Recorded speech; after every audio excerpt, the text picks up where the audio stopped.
The moment the footage surfaced, it felt as if the internet collectively stopped breathing.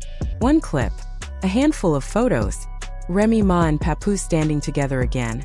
Not on a red carpet, not at a staged industry event, not somewhere cameras were expected, but in a moment that felt almost too casual to be calculated.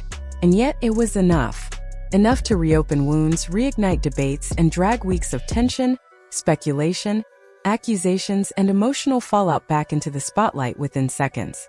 Fans who believed the chapter had already closed suddenly realized it hadn't. Maybe it never had. Because seeing Remy and Papoose together again wasn't just a sighting. It was a statement, whether intentional or not. And statements don't always come with explanations. For a long time, silence had been filling the gaps in this story. There were no clear confirmations, no emotional breakdowns, no definitive "this is what happened" moment. Instead, there were fragmented social media posts read far too closely, interviews dissected word by word, and timelines endlessly debated by people trying to make sense of what they were seeing. In that silence, opinions hardened. Some believed Remy and Papoose were finished for good. Others insisted their bond was too deep, too tested, too rooted in history to simply dissolve. And lingering in the background of every conversation was Claressa Shields' name, a constant reminder that this situation wasn't only about two people navigating a complicated relationship. It was also about emotional consequences that spilled outward, pulling others into a narrative they never asked to publicly inhabit. That's why this moment mattered so much, because it disrupted every version of the story people had already settled into. For those who fiercely defended Remy and Papoose, the sighting felt like validation, proof that the foundation was still intact, that loyalty and history still carried weight. For those who sympathized with Claressa, it felt like a punch to the gut, confusing, frustrating, and emotionally exhausting. And for everyone watching from the outside, it reopened questions that had never truly been answered. To understand why reactions were so intense, you have to understand what Remy Ma and Papoose represented long before any of this drama existed. Their relationship wasn't just admired, it was symbolic. Loyalty through incarceration, public devotion without embarrassment. A man who waited, a woman who survived. For years, their story was held up as evidence that love could endure even the harshest circumstances. Fans didn't just support them, they invested in them. They defended them in arguments. They referenced them in debates about commitment. They used them as proof that real love still existed. So when that image began to crack, it didn't feel like celebrity gossip. It felt personal. The early signs were subtle. Separate appearances that raised quiet eyebrows. Interviews that felt emotionally misaligned. Moments where one spoke with passion while the other seemed distant or guarded.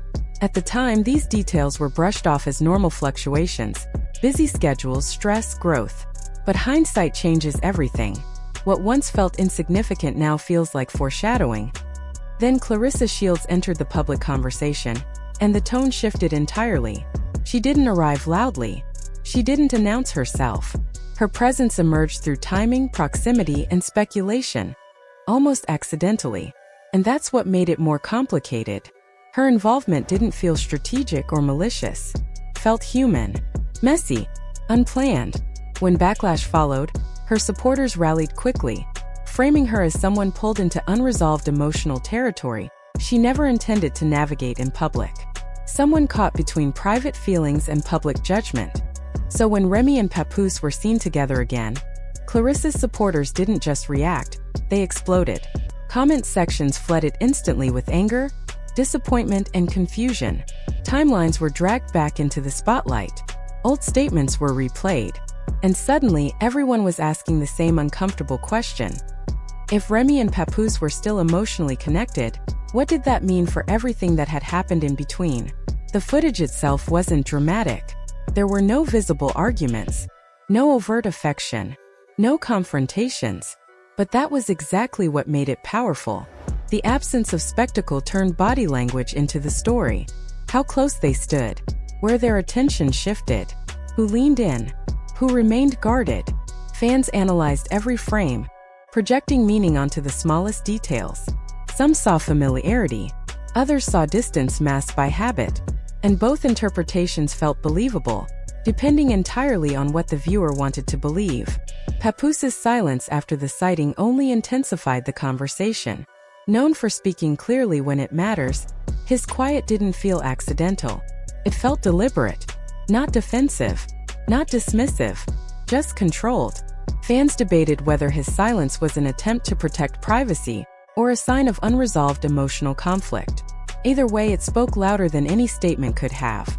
Remy Ma's presence drew just as much attention, but for very different reasons.